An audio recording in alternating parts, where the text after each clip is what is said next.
de l'injure dans le Coran et dans la tradition postérieure.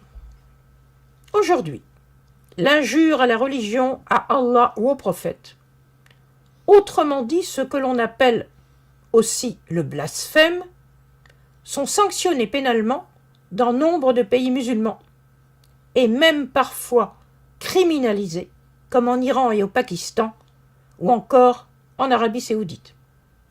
Un degré supérieur a été atteint quand les idéologies djihadistes violentes de ces dernières années ont armé le bras d'individus fanatisés qui se sont crus investis d'une mission quasiment divine.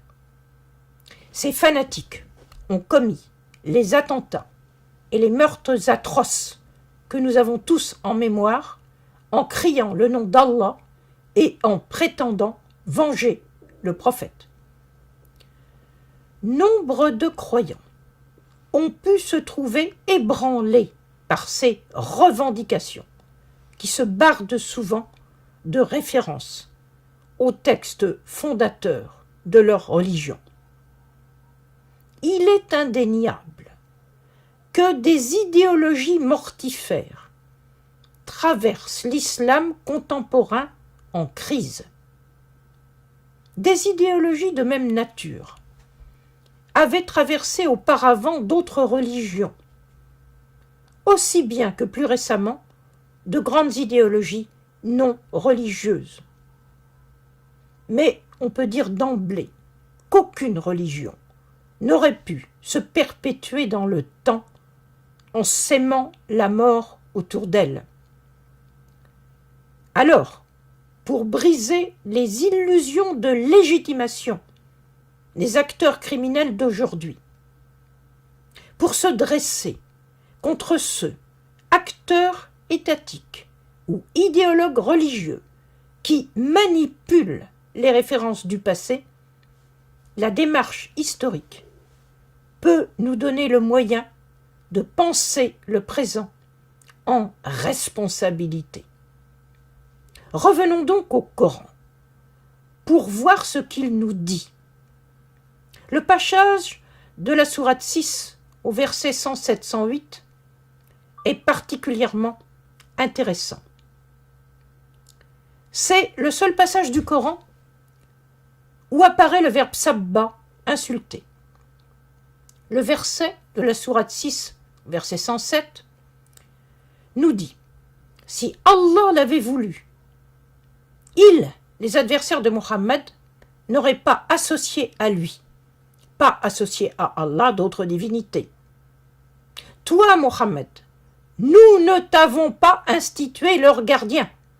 Tu n'es pas leur garant. Wala usha Allah, ma ashraku, wa ma ja'alnaka alayhim hafizan, wa ma anta alayhim biwakil. Le verset de la sourate 6, verset 108, va plus loin encore quand il est dit « N'insultez pas ceux, les autres dieux, qu'ils invoquent en dehors d'Allah, pour éviter qu'en réplique, ils n'insultent Allah par hostilité. À votre égard donc, par rapport à ce qu'il leur est transmis et à quoi adhèrent Mohammed et ceux qui se sont ralliés à sa parole. Wala tasubbu alladhina yad'un min dunillah fa yasubbu Allah udwan. Autrement dit, Allah n'a pas besoin d'être défendu. Il est assez puissant pour se défendre tout seul. Aucun humain, pas même son messager ou ses partisans, n'ont à jouer un tel rôle. Le Coran ne comporte évidemment aucun passage où il serait demandé de défendre Mohammed, messager d'Allah, et encore moins de le venger. Là encore, c'est Allah qui s'en charge. En aucun cas, un humain ne serait investi d'une telle mission.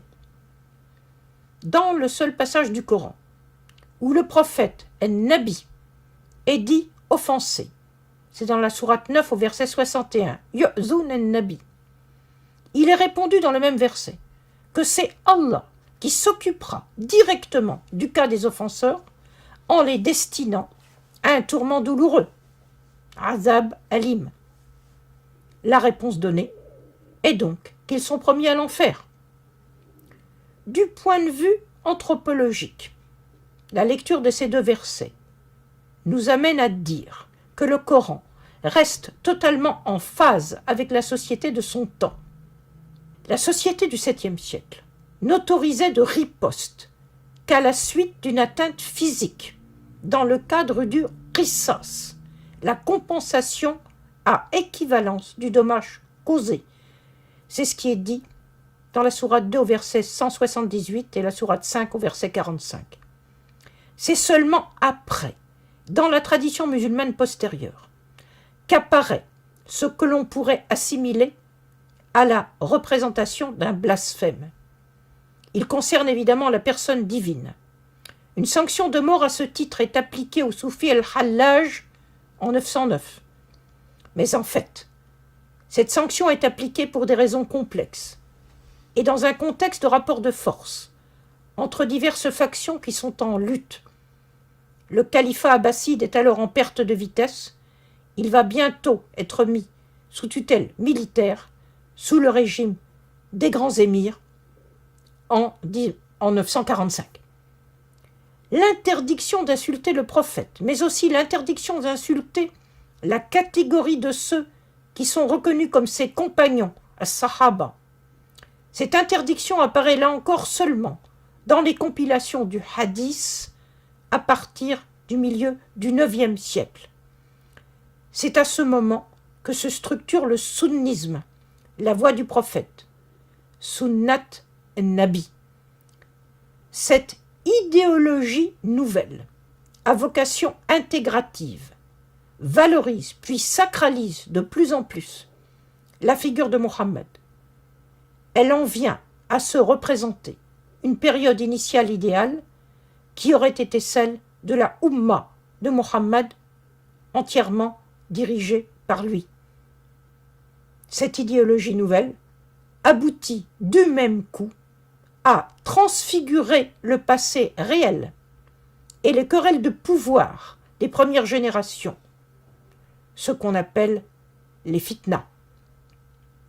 Cette idéologie nouvelle aboutit tout autant à effacer les conflits de la période médinoise entre Mohammed et ses partisans face aux clans locaux qui ne laissent pas entamer leur pouvoir et avec lesquels Mohammed doit composer politiquement.